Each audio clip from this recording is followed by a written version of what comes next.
Is Herbert okay? Well, the man began. Tell us, said Mr. White. Well, the man from All Megan's began. He was very, very quiet, and he didn't want to look at the faces of the two old people. There was an accident this morning at the factory.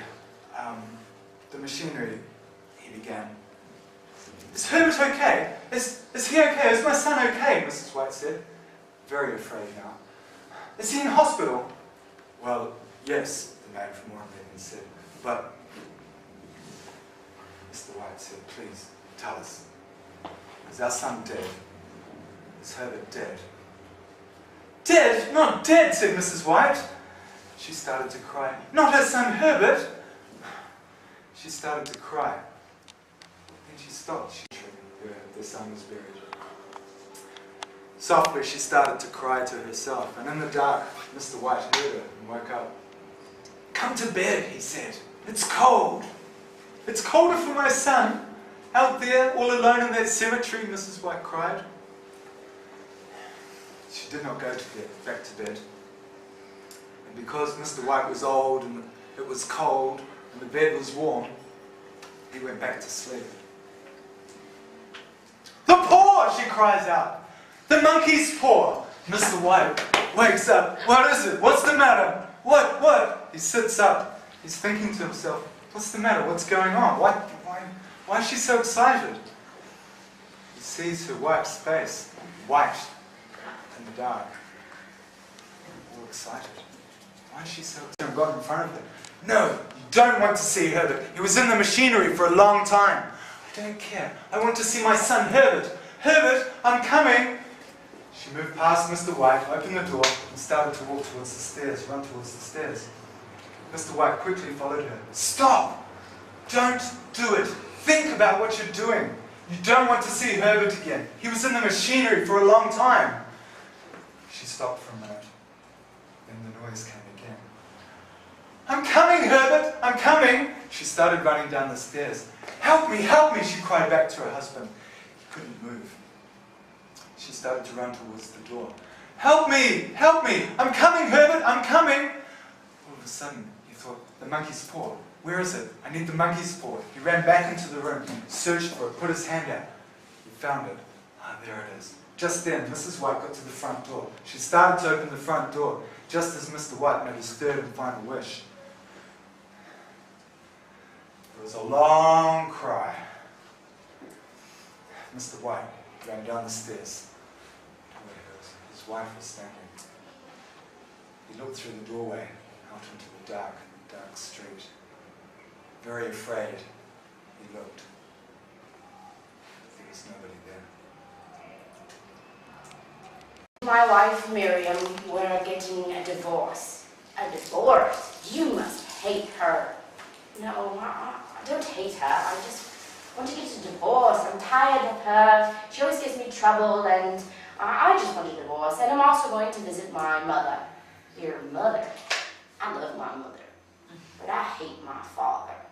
You know, he's a very rich man, but he never gives me any of his money. He says I should work for him, but I don't want to work for him. I hate him. And that's when he said the wrong thing. I could just kill him sometimes. You ever wanted to kill anybody, Paul? Paul started to get very uncomfortable. He said, Bruno said, well, do you know that the police don't catch most murderers? You know, it seems to me that we both love our mothers, but we hate somebody else. I love my mother, but I hate my father, and I wish he was dead. And you love your mother, but you wish your wife was dead. No, I don't wish she was dead. I just want a divorce. What are you talking about? You know, Paul, the police would never catch us. We could really help each other out. All you have to do is murder my father, and I can murder Miriam for you. The police would never know we knew each other. We're strangers. At this, Paul got up and he left the room. Bruno yelled after where he was going. He did not turn back. Even after a second, fat and had long red hair. Miriam. Suddenly, the three people got into a car and drove off. He thought, oh no. Luckily, a cab passed by and he waved at the cab, stop, stop, stop. He got in the cab, go, follow that car now. Wait, what do you mean follow the car? Tell me the address and perhaps I can tell you, we can go a better way. I have a shortcut. No, just drive. The cab driver shut up and drove. They followed the car until the car came to a park. The three people got out of the car and started walking. Bruno followed them at a distance. He didn't want to be seen. Suddenly he saw the three people get into a boat on a lake in the park, and they went over to the island. It was like maybe 200 meters away. And Bruno thought, well, I can't take the boat with them. They'll know who I am. So he jumped into the lake and swam. All of his clothes on. He made it to the island. He started walking around. He didn't see anybody at first. Then at a distance, he saw Miriam. She was sitting peacefully, looking at the water. Her friends were not around her. And he quietly walked up behind her. And he said, Miriam? Yes, but... Those were the last words she ever said. All of a sudden, he wrapped his hands around her throat and started pressing his hands into them. She tried to scream, she tried to twist, she tried to turn, she tried to stand up, but he pushed her down and started shoving her into the wet ground. He pressed her harder and harder. She was hot. He felt like he was murdering a hot little rat. Anyway, she tried to scream, she tried to struggle, but finally, she stopped struggling. She was dead. So, Bruno walked slowly back, went around her body, and jumped back into the water, and swam across, and went to a bar and had a drink. So, what do you think is going to happen? Do you think that Miriam's the tide could come in? And he is guilty. We have, sorry, excuse me, no gestures. Really? At her side. Sorry, I'm with you. Here, she's the seat. This is a very short story, very clear. We have all the elements, and we can really tell you that he is the one who killed Miriam. Objection. Sorry? Objection. Why? Because he had his reasons to kill Miriam. You're incriminating me. No, Please, I can't say that. Wait. There are no reasons to kill him, only in case of self-defense, and that's not your case, Bruno.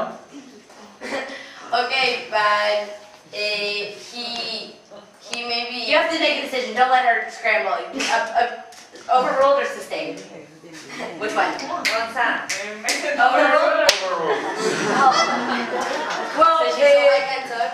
No. justice is very easy here. I really want you to consider this case, and I think he's going to be guilty. You have to accept all the evidence. Please trust what I say, because I have all the things here to show you. Objection.